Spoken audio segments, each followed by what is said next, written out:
Hello friends, નમસ્કાર. હું છું Dilip Gohil. Unit 2, read 1, unforgettable Walt Disney. Friends, Walt Disney વિશે, એના બધા જ ક્રિએશન્સ વિશે બધી જ ડિટેલ્સ તમને યુટ્યુબ અને ગૂગલ ઉપરથી મળી રહેશે. સો ફ્રેન્ડ્સ, હું બીજી કોઈ ડિસ્કશન આજે નહીં કરું. સીધો ટુ ધ પોઈન્ટ આપણે પાર્ટ પહેલાં સમજી લઈએ, યુનિટ પહેલાં સમજી લઈએ. ઇન શોર્ટ, યુનિટનું હું તમને ટ્રાન્સલેશન કહી દઉં પહેલાં, કેમ કે તમે ટ્રાન્સલેશન શીખી જશો એટલે પછી સીધું ક્વેશ્ચન આન્સર એના ઉપરથી તમારે કઈ રીતના લખવા એ તમે બહુ ઇઝીલી કરી શકશો. So friends, let's start. Unforgettable Walt Disney. એક વસ્તુ ફ્રેન્ડ સમજજો અહીંયા કે મેં તમને જુઓ, જ્યારે આપણે question answer, how to write question answer, આ હું તમને જ્યારે શીખવતો હતો ત્યારે WH ક્વેશ્ચન શીખવ્યા હતા ત્યારે, અને યુનિટ 1ના રીડ 1 અને 2ના મેં ક્વેશ્ચન આન્સર તમને શીખવ્યા ત્યારે પણ એક વસ્તુ મેં વાત કરી હતી કે તમે જ્યારે ક્વેશ્ચનનો આન્સર લખો છો ત્યારે 2-3 પોઈન્ટ ધ્યાનમાં દેવાના છે. અને એ છે, સૌથી પહેલાં WH ક્વેશ્ચન જોઈ જવાનો, વર્બનો મિનિંગ જોઈ જવાનો, અને આપેલા ક્વેશ્ચન સેન્ટેન્સને, પ્રશ્નાર્થ વાક્યને SVO પ્રમાણે એટલે કે વિધાન વાક્યમાં ફેરવવું. હવે તમે જ્યારે વિધાન વાક્યમાં ફેરવશો ત્યારે તમારે એક વસ્તુનું ધ્યાન દેવાનું હોય છે, એ છે કે પેરેગ્રાફમાં તમને આઈ કે વી કે યુ કે આવા કોઈક વર્ડ્સ આપેલા હશે, યુ નો. હવે તમે આખા જ પેપરમાં ક્યાંય પણ જવાબ લખો ત્યારે આઈ લખવાનું નથી. આઈ એટલે હું, એટલે આપણી વાત નથી અહીંયા, એકચ્યુઅલી કોની વાત છે? વોલ્ટ ડિઝનીની વાત છે. તો હવે અહીંયા આ યુનિટમાં એક વસ્તુ તમારે ખાસ સમજવાનું છે, એ છે કે આખા જ યુનિટમાં જ્યાં પણ આઈ અથવા તો માય આવે ત્યાં આપણે સમજવાનું છે રોય ડિઝની, જે વોલ્ટ ડિઝનીના નાના ભાઈ છે. એક વસ્તુ આ ક્લિયર કરી લો. અહીંયા વોલ્ટ ડિઝની પોતે નથી બોલતા, એના દ્વારા આ પાઠ લખાયેલો નથી. Done, let's start.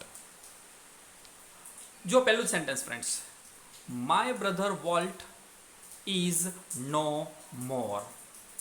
એક જ સેન્ટેન્સ ઉપરથી જ, પહેલા જ સેન્ટેન્સ ઉપરથી તમને ખબર પડી જાય શું કહે છે? My brother Walt is no more. Roy Disney બોલે છે કે my brother Walt is no more. No more અર્થાત કે હવે નથી. હવે નથી કે એક્સપાયર્ડ થઈ ગયા છે, મૃત્યુ પામ્યા છે. હવે ફ્રેન્ડ્સ, યુનિટના જે હાર્ડ વર્ડ્સ છે એ પણ હું તમને અલગથી આપીશ કે જેથી આપણો યુનિટ છે બહુ લાંબો ન થાય. કારણ કે ઓલરેડી ઘણા બધા પેરેગ્રાફ્સ ને ઘણી બધી વાત છે વર્લ્ડ વિશેની ને એના લાઈફ વિશેની ને, તો એ બહુ લાંબો યુનિટ ન થઈ જાય, માટે આપણે એના ક્વેશ્ચન હાર્ડ વર્ડ્સ એ પણ હું તમને અલગથી આપી દઈશ. લેટ્સ આગળ જોઈએ. My brother Walt is no more. ખાલી ટ્રાન્સલેશન યાદ રાખજો ફ્રેન્ડ્સ અત્યારે, બસ બીજું કાંઈ નથી કરવાનું તમારે. મારો ભાઈ વોલ્ટ હવે નથી, અર્થાત કે મૃત્યુ પામ્યો છે. જો ક્વેશ્ચન આન્સર આના આધારે જ ફ્રેન્ડ્સ તમને પૂછશે, જો જોઈએ. Okay, yet his influence lingers like a living presence over the studio. Yet, છતાં પણ, yet, still, but, આ બધું ફ્રેન્ડ્સ ગ્રામરમાં આપણે ડિસ્કશન કરશું. અત્યારે મારો ઉદ્દેશ્ય ખાલી એટલો જ છે કે આ પાર્ટનું ટ્રાન્સલેશન તમને ખબર પડે, આની સ્ટોરી શું છે એટલી જ તમને ખબર પડે. છતાં પણ એનો જે ઇન્ફ્લુએન્સ છે, એનો પ્રભાવ અથવા એની જે અસર છે, lingers like a living presence. Linger એટલે કે સ્ટે બિહાઇન્ડ. આપણે જો કાંચનજંગામાં પણ આ વર્ડ આવી ગયો છે. પ્રસરવું, ફેલાવવું એવો મિનિંગ કરવાનો છે. સ્ટે બિહાઇન્ડ, રહેવું, એના મૃત્યુ પછી પણ છે, અહીંયા રહેલું છે. શું? હિઝ પ્રેઝન્સ, લિવિંગ પ્રેઝન્સ, જાણે કે હજુ પણ એ જીવિત હોય એવું લાગે છે. એના પ્રભાવને લીધે એ હજુ પણ જીવિત હોય એવું લાગે છે. Where he turned out the cartoons, કે જ્યાં તેમણે કાર્ટૂન્સ બનાવ્યા, નેચર ફિલ્મ્સ બનાવી, and feature movies. It's a kind of movies and cartoons ને આ બધું છે. That made him known and loved around the world. અને આ બધી વસ્તુઓ છે, આ બધા એના ક્રિએશન્સ છે, એનાથી શું થયું? Made him known and loved around the world. લોકો એને જાણતા થયા, લોકો એને ચાહતા થયા. ઇવન નાઉ, આજે પણ ઇવન તમે જાણો છો ફ્રેન્ડ્સ, એ પોતે કહે છે, એની વાત કરે છે, as I walk the studio crew, જ્યારે પણ હું સ્ટુડિયોમાં જાઉં છું ત્યારે આઈ હાફ એક્સપેક્ટ, મને એવું જ એક્સપેક્ટ થાય છે, એવું જ લાગે છે જાણે કે ટુ એન્કાઉન્ટર એટલે એન્કાઉન્ટરના સેન્સમાં ને અહીંયા સામનો થવો, મળવું. તો મને એવું જ લાગે છે, મને જાણે હમણાં જ સામનો થશે. કોનો? અને કોણ બોલે છે ફ્રેન્ડ્સ? રોય ડિઝની બોલે છે, જે વોલ્ટ ડિઝનીના નાના ભાઈ, અને વોલ્ટ ડિઝનીના ડેથ પછી, એના મૃત્યુ પછી આ પાંટલો છે. તો રોય ડિઝની કહે છે, હું એક્સપેક્ટ કરું છું, મને એવું લાગે છે કન્ટ્રી બોય ફિગર. હવે ફ્રેન્ડ્સ એનું અહીંયા પેન પિક્ચર કરેલું છે, અહીંયા સદચિત્ર આલેખેલું છે. કેવા હતા વોલ્ટ? કેવા હતા? Tall country boy figure. Actually country boy એટલે કન્ટ્રી એટલે આમ તો દેશ અથવા તો ગ્રામીણ સેન્સમાં થાય. આપણે અહીંયા કન્ટ્રી બોય ફિગર એટલે મજબૂત બાંધાનું શરીર. હેડ બોવડ ડાઉન ઇન થોટ, એનું હેડ છે, એનું માથું છે, બોવડ ડાઉન, નીચું નમેલું હોય, ઝૂકેલું હોય. ઇન અ થોટ, હંમેશા વિચારોમાં. અબાઉટ, શેના વિચારોમાં? સમ ન્યૂ પ્રોજેક્ટ, કેટલાક નવા પ્રોજેક્ટના વિચારોમાં એનું માથું છે, એ હંમેશા નીચું નમેલું હોય, કંઈક ને કંઈક એ વિચારી હોય. Volt was so much the driving force behind all we did. અમે જે કંઈ કર્યું, એટલે કે વોલ્ટ, રોય અને એની આખી ટીમે જે કાંઈ કર્યું એ બધા પાછળ જો કોઈ ડ્રાઇવિંગ ફોર્સ હોય, અગેન કહું છું ફ્રેન્ડ્સ, હાર્ડ વર્ડ્સ એના હું અલગથી તમને આપું છું, તમે અત્યારે હાઇલાઇટ કરતા જજો અથવા લખતા જજો, યાદ રાખો તો ઠીક છે, રિવાઇઝ કરીને વિડીયો જોઈ લેશો તોય વાંધો નથી. શું કહે છે અહીંયા? કે જે કંઈ અમે કર્યું છે ને એ બધા પાછળનું જો કોઈ ડ્રાઇવિંગ ફોર્સ હોય, પ્રેરણા સ્ત્રોત હોય, તો એ છે Walt. From making movies to building Disneyland, એ પછી મૂવી બનાવવાની વાત હોય કે આખું ડિઝનીલેન્ડનું ક્રિએશન કરવાની વાત હોય, ડિઝનીલેન્ડનું સર્જન કરવાની વાત હોય. That people constantly mention his name, લોકો કોન્સ્ટન્ટલી સતત એનું નામ લીધા જ કરે છે, મેન્શન કરે છે, નોંધે છે. As if he were still alive, as if function યાદ રાખજો ફ્રેન્ડ્સ, જાણે કે સપોઝિશન ફંક્શન થશે, જાણે કે તે હજુ પણ જીવિત હોય. Every time we show a new picture, દર વખતે આપણે જ્યારે નવું પિક્ચર જોઈએ છીએ, or open a new feature at Disneyland, Roy કહે છે કે જ્યારે પણ અમે નવું કોઈક પિક્ચર જોઈએ છીએ અથવા તો કોઈક નવું ફીચર, નવી લાક્ષણિકતા છે, નવી વસ્તુ ઉમેરીએ છીએ, ડિઝનીલેન્ડમાં જે વસ્તુ આવેલી છે એમાં કંઈક ઉમેરીએ છીએ, ત્યારે સમવન ઇઝ બાઉન્ડ ટુ, કોઈક તો એમ ચોક્કસ કહે જ. શું કહે? I wonder how Walt would like it.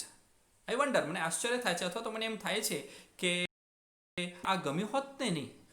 And when this happens, અને જ્યારે આ થાય છે, આઈ પર્સનલી રિયલાઇઝ, મને વ્યક્તિગત એવું રિયલાઇઝ થાય છે, મહેસૂસ થાય છે, અનુભવું કે it was something he himself had planned. આ કંઈક એવું છે કે જે એણે પોતે જ પ્લાન કરેલું છે, આયોજન કરેલું છે, બનાવેલું છે.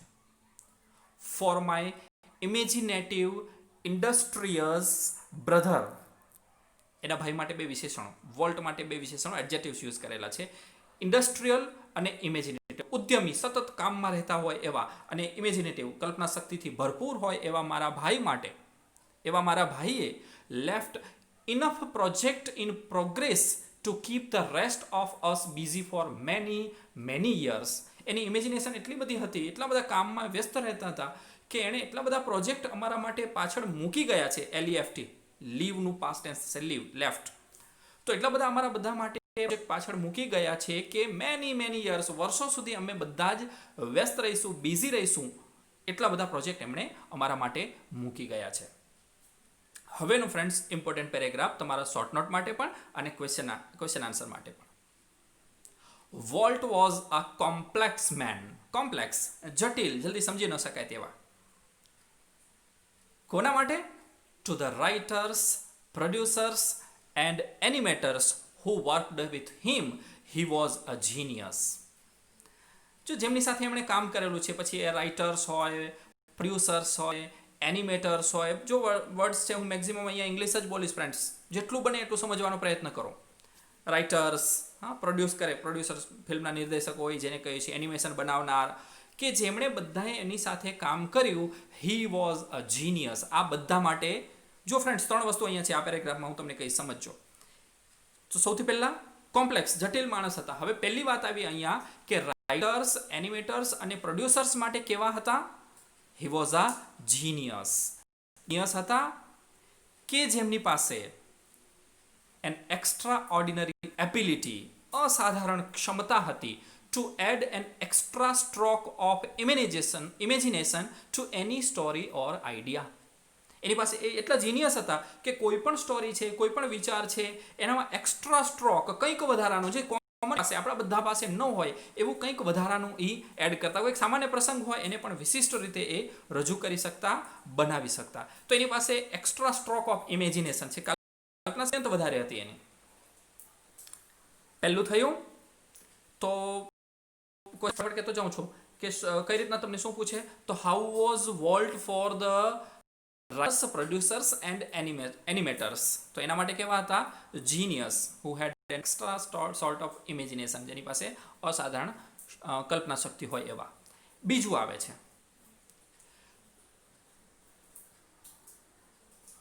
to the millions of people who watched his TV show. હવે લાખો લોકો કે જેમણે એમનો ટીવી શો જોયો, ટીવી ઉપર એનું શો બતાવતા તો એ ટીવી શો જોયો, તો એ બધા માટે he was a warm, kindly personality. Warm, હુંફાળું, પ્રેમાળ વ્યક્તિત્વ હતું. bringing fun and pleasure into their homes. શું કરતું? એવું વ્યક્તિત્વ હતું કે જે એમના હોમ્સ, એના ઘરમાં, એમના જીવનમાં ફન એન્ડ પ્લેઝર્સ, આનંદ, પ્રમોદ અને ખુશીઓ લાવતા. નેચરલી છે ને, કાર્ટૂન્સ ને આ બધા જોઈને ખુશ થતા લોકો. ત્રીજી વાત આવે છે, પહેલું કયું? To the writers, producers and animators. બીજી વાત આવી to the people who watched his TV show. હવે ત્રીજી વાત આવે છે ટુ ધ બેન્કર્સ. હવે બેન્કર્સ માટે, બેંકવાળાઓ માટે, હુ ફાઇનાન્સ્ડ અસ, જે અમને ફાઇનાન્સ કરતા, જે અમને લોન આપતા, એ બધા માટે વોલ્ટ કેવા હતા? આઈ એમ શ્યોર, મને વિશ્વાસ છે, he seemed like a wild man. એ બધા માટે કેવા હતા ખબર છે? વાઇલ્ડ મેન હતા, એકદમ જંગલી માણસ જેવા હતા. હેલબેન્ટ ફોર બેન્કરપ્સી. હેલબેન્ટ, કૃતનિશ્ચયી હોય, જાણે નક્કી જ કરી રાખ્યું હોય. શેના માટે? બેન્કરપ્સી માટે. બેન્કરપ્સીનો મિનિંગ આપણે કરીશું, બેંકનું ઉઠમણું કરે ને, પાર્ટી ઉઠી જાય, નાદારી નોંધાવવી. Yes.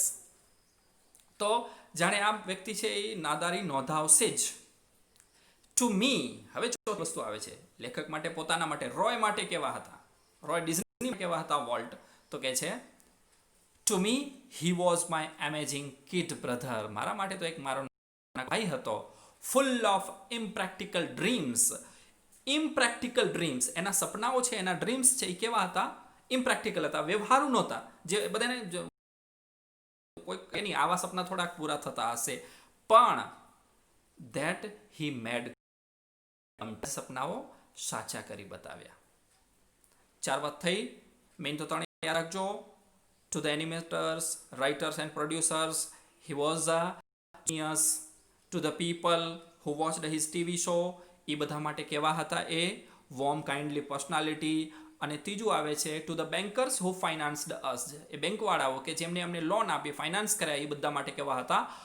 Wild man, hellbent for bankruptcy. જંગલી જેવા માણસ હતા કે જે જાણે નાદારી નોંધાવશે જ, કૃત નિશ્ચય હોય કે મારે નાદારી નોંધાવવી જ છે, એ ટાઈપના હતા. અને લાસ્ટ વન આવે છે ટુ મી, એટલે કે લેખક પોતાના માટે, રોય માટે, he was my amazing kid brother. મારો એક નાનકડો ભાઈ હતો. Full of impractical. સમજો ફ્રેન્ડ્સ, વર્ડ સમજતા જજો. Full of impractical dreams. એના સપનાઓ છે ઇમ્પ્રેક્ટિકલ હતા, અવ્યવહારુ હતા, જે સાચા ન પડી શકે જનરલી લોકો એમ વિચારે એવા. But that he made come true. આ બધા જ સપનાઓ એને સાચા કરી બતાવ્યા. નેક્સ્ટ પેરેગ્રાફ ફ્રેન્ડ્સ, આમાંથી પણ ક્વેશ્ચન આન્સર પૂછે છે, સમજો બરાબર. The apple orchard and weeping willows stand green and beautiful at our old farm. Apple Orchard, farm છે એ લોકોના. એન્ડ વીપિંગ વિલો, એક પ્રકારનું વૃક્ષ આવે છે. સ્ટેન્ડ ગ્રીન એન્ડ બ્યુટીફુલ, એ સુંદર રીતે ઉગી નીકળ્યા હતા, બ્યુટીફુલ હતા. એટ અવર ઓલ્ડ ફાર્મ, એના ફાર્મમાં. શબ્દ અહીંયા તમારે આ યાદ રાખવાનો છે, એનો ફાર્મમાં. ઓકે. વેર, કે જ્યાં વોલ્ટ સ્કેચ્ડ હિઝ ફર્સ્ટ એનિમલ્સ, કે જ્યાં વોલ્ટે એનું પ્રથમ એનિમલ છે, પ્રથમ સ્કેચ છે આપણે એમ કહી શકશું, એ એણે ડ્રો કર્યું. વેર ડીડ, ક્વેશ્ચન તમને પૂછે, where did volt sketch his first animal, ક્યાં? તો કે હિઝ ઓલ્ડ ફાર્મ અથવા there old farm. I recall how Walt and I would snuggle together. Snuggle, ભેટીને બેસી રહેવું, સૂઈ રહેવું. હું રિકોલ કરું છું, હું યાદ કરું છું કે હું અને વોલ્ટ કઈ રીતના સ્નગલ કરતા, સાથે જ રહેતા. ઇન અ બેડ, ભેટીને સૂઈ રહેતા. And hear the haunting whistle. Haunting whistle, haunting એટલે હોરર, ડરાવણો, પણ આપણે અહીંયા વિશલ મિનિંગ કરવાનો છે, સિટીનો અવાજ સાંભળવાનો છે. Locomotive passing in night. લોકોમોટિવનો એકચ્યુઅલી મિનિંગ થાય છે એક જગ્યાએથી બીજી જગ્યાએ ટ્રાન્સપોર્ટેશન કરવું. અહીંયા આપણે લોકોમોટિવનો મિનિંગ કરશું ટ્રેન. રાત્રેથી ત્યાં ટ્રેન પસાર થતી, એની વિશલ સાંભળવા માટે હું અને વોલ્ટ બંને સાથે બેસી રહેતા, સૂઈ રહેતા. Our uncle Mike was an engineer. What was Walt's uncle? He was an engineer. Our uncle Mike was an engineer. અહીંયા આપણે મિનિંગ આપણે એવો પણ કરી શકીએ, ટ્રેનના હતા, એન્જિનિયર હતા, એ સાયન્સમાં લઈએ. And he would blow his whistle long and two shots just for us. અને વોલ્ટ રાત્રે ત્યારે એના અંકલ છે, માઇક છે, એ ટ્રેન ત્યાંથી પસાર થતી, એના એન્જિનિયર હતા, શું કરતા? 1 short and 2 long for whistles, બરાબર છે? 1 long and 2 short, એક લાંબી અને 2 ટૂંકી whistles, એટલે કે ટ્રેનનો હોર્ન માત્ર ને માત્ર અમારા માટે. એક વસ્તુ અહીંયા યાદ રાખજો કે વોલ્ટને નાનપણથી જ ટ્રેન પ્રત્યે લગાવ હતો, આકર્ષણ હતું. Walt never lost his love for trains. વોલ્ટને ક્યારે પણ એનો ટ્રેન્સ તરફનો જે લગાવ હતો, પ્રેમ હતો, એ ઘટ્યો નહીં, ઓછો ન થયો. યર્સ લેટર, વર્ષો, બચપનની એની વાત હતી, વર્ષો પછી, an old fashioned train was one of the first attraction at Disneyland. જ્યારે એને ડિઝનીલેન્ડ બનાવ્યું, આ તો નાનપણની વાત છે, પણ જ્યારે એને પછી મોટા થઈને ડિઝનીલેન્ડ બનાવી લીધું ને, ત્યારે એણે એના ડિઝનીલેન્ડમાં બીજી ઘણી બધી જોય રાઇડ્સ છે ત્યાં, પણ એમાંનું એક એમણે ઓલ્ડ ફેશન્ડ ટ્રેન પણ ત્યાં મૂકેલી હતી.